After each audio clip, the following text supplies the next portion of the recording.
Hello, my name is Esteban from Redline Auto Parts. Today we'll be looking at two roller skates that look pretty similar. We got the one on the far side over there from an ND Miata, and on the near end over here we have the Fiat 124 Spider.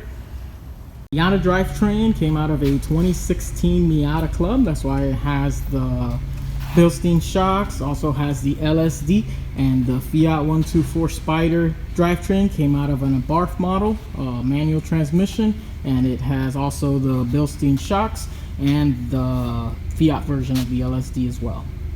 Now at first glance, everything looks pretty much the same back here. The subframe, the control arms, the spindles, and the brake calipers should all be identical. The Bilsteins look identical, but we believe there's a difference in the valving and maybe in the spring rate, so we'll be looking at those a little bit more in detail once we take it all apart. And then once we move forward to the diff mounting bracket looks the same.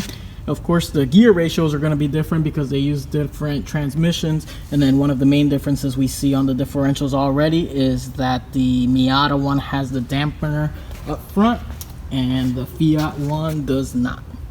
Moving forward from there, the drive shaft at first glance also looks identical. Of course, on the back side up here, I can't spin it right now, it has the part number sticker on it, so we'll be verifying that, as well as length, as well as the splines as well, to make sure that's all the same. And then the biggest change comes with the transmission. If you have an NC Miata, a 6-speed, this looks very familiar to you. It actually utilizes the NC 6-speed transmissions instead of the newer ND style. I have a feeling that the bell housing will be different, but of course we'll be grabbing one out of our inventory, an NC 6-speed, and verifying all the differences on it. Now looking at the front over here, at the spindle, the brakes, the control arms, all that looks identical. In fact, there's a big Mazda stamping, so if you have a Fiat 124, you have a bunch of Mazda stampings all over the place. And then of course we'll be looking into detail on the shocks and springs to see what kind of differences those have as well. The front subframe looks remarkably similar. We were looking at where the engine mounts, of course all the suspension pickup points are the same. But when you look back here at the motor mounts, you see the Mazda stamping on the Fiat motor mount. It actually looks identical to the Mazda one. Looks like they're in the same spot. It just looks like the motor mount brackets, so once I go to the motor, are Fiat specific. They just bolt onto the Fiat motor, and of course both of these cars were in an accident, and this is what happens. They're meant to break right there, those motor mount brackets. If you look, the Fiat one broke, and if we look over here at the Mazda one, also broken. We did find a difference up front on the subframes. It looks like on the Fiat it has this curved portion coming up, I guess to make some more space for the intercooler, and then that section is flat on the ND one. With the ND generation, Mazda switched over to electric power steering, which is integrated into the steering rack via this motor, which is mounted right there on the steering rack. And if we look over here on the Fiat, it looks exactly the same. We'll be looking at the part numbers. Here's the manufacturer for it. We'll be looking at that a little bit more in detail, but I do have a feeling that the calibrations would be different, but that would of course be part of the electronics on the car. Now, of course, the main difference between these two is the engine. We have the 2-liter Skyactiv naturally aspirated 4-cylinder in the Mazda, and then we have a version of Fiat's 1.4-liter turbocharged multi-air engine. So you can see they were not shy in showing off the turbo on this car. You can clearly see it when you open the hood. One of the other big differences is, see this shiny aftermarket looking crank pulley?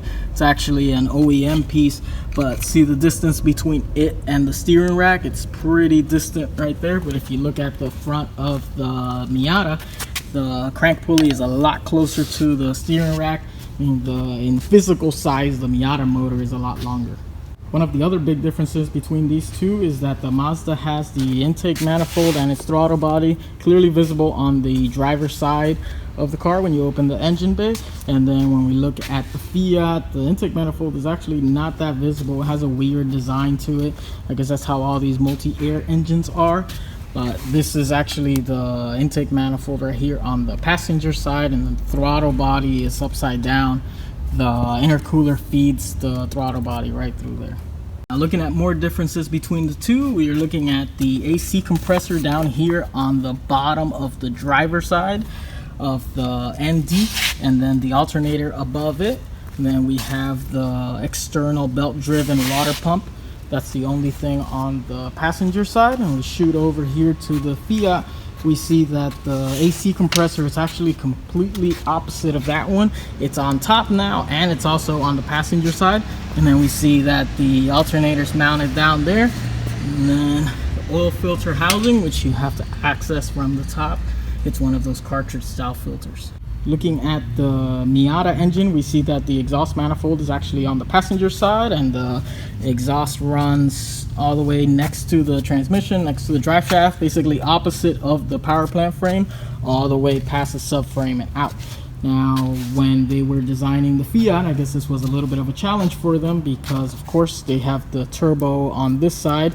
So they have this nice blingy exhaust manifold cover. I guess it's a catalytic converter cover, and then they have a pipe that actually runs underneath the oil pan. If you can see it right there, it shoots over across in between the bell housing and the oil pan over to the passenger side. So of course you can use the routing that the car necessitates. It needs to be on this side because there's no room on this side due to the power plant frame. For the backwards themes on these cars, we see that the starter on the Fiat is on the passenger side, and on the Miata it is completely on the other side. But they did decide to put one thing on the same side, which is the clutch slave cylinder. And there you have it. There's the main differences and the similarities between these two drivetrains, between the ND Miata and the 124 Spider. Now, after this video concludes, we'll be taking these apart completely, and we'll be seeing exactly what is different, what is not, looking at part numbers, looking at stampings, looking at physical differences between these two, and we'll be compiling all that data into our 124 Spider to ND and vice versa compatibility guide. That'll be linked in the description below. If you found this video informative and or interesting, please give this video a like, and we definitely thank you for watching.